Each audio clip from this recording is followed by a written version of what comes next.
বসেন, আপনারা বসেন। এই অনাকাঙ্ক্ষিত বিষয়টা বাদ দেন। উনি যে কথাটা বলতে চাইছেন সেই কথাটাকে আমি সুন্দরভাবে বলি, শুনেন। উনি বলতে চাইছেন যে প্রধানমন্ত্রী কোরআন তিলাওয়াত করেন, ঠিক আছে, আমরাও মেনে নিলাম। আপনারাও প্রধানমন্ত্রীকে বলেন যিনি কোরআন তিলাওয়াত করেন তাহাজ্জুদ পড়েন, একজন আলেমকেও যেন আর বন্দী না রাখে। কথা দেন আপনারাও আমাদেরকে কথা দেন যে একজন আলেম আর বন্দী থাকবে না, আমরা খুশি। প্রধানমন্ত্রীর কথা আপনারা বলেছেন, আমরাও মেনে নিলাম। কিন্তু বসেন বসেন, আমাদের অন্তরে জ্বালা আছে, আমাদের অন্তরেও কষ্ট আছে। বসেন বসেন, চুপ চুপ। আলেমগণ বন্দী থাকবে আর আমরা তাহাজ্জুদের আর কোরআন তিলাওয়াতের গল্প শুনতে ভাল লাগে না।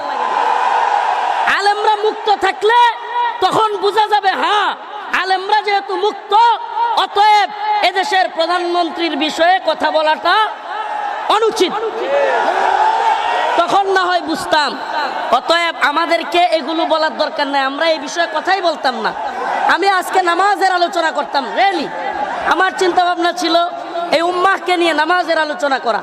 যাই হোক, চেয়ারম্যান সাহেব একটা কথা বলে ফেলেছেন, আমিও ওনার রিপিট বুঝাই দিলাম যে ভাই, আমরাও উস্কানিমূলক বিভ্রান্তিমূলক কোনো বিষয় ছড়ায়া দেওয়া পছন্দ করি না।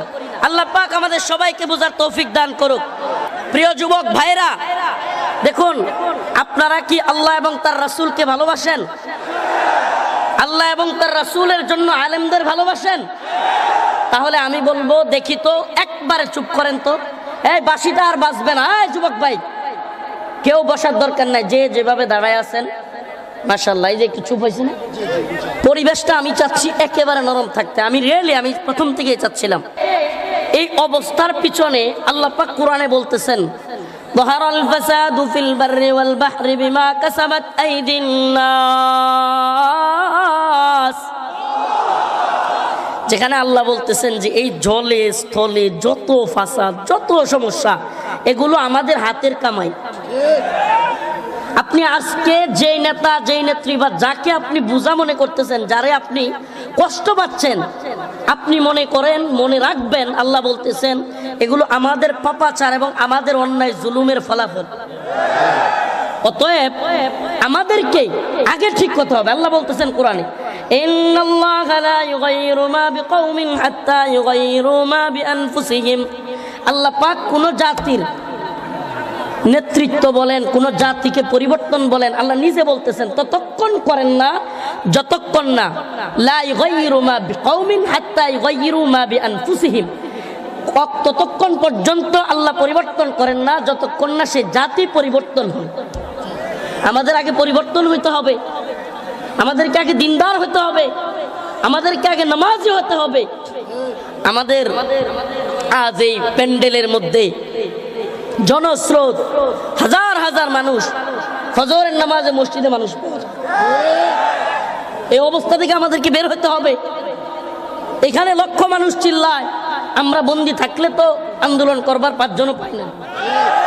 আসতে শুনেন ভাই, দ্বীনের জন্য ভালোবাসাটা আমরা বুঝি ভাই, কিন্তু বিশ্বাস করেন, আমরা এই জলোচ্ছ্বাস, এই জনস্রোত কিংবা চিৎকারের জন্য আপনাদের ভরসায়, আপনাদের বিশ্বাসে কথা বলি না।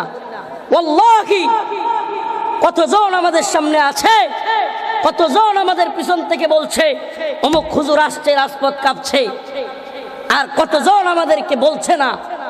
আল্লাহি সেটা দেখে আমরা কথা বলি না। আমরা তো কথা বলি আল্লাহর জন্য, দ্বীনের জন্য। কে পিছনে থাকলো, কে সামনে থাকলো, কে থাকলো না, সেটা দেখবার সময় আমাদের নেই।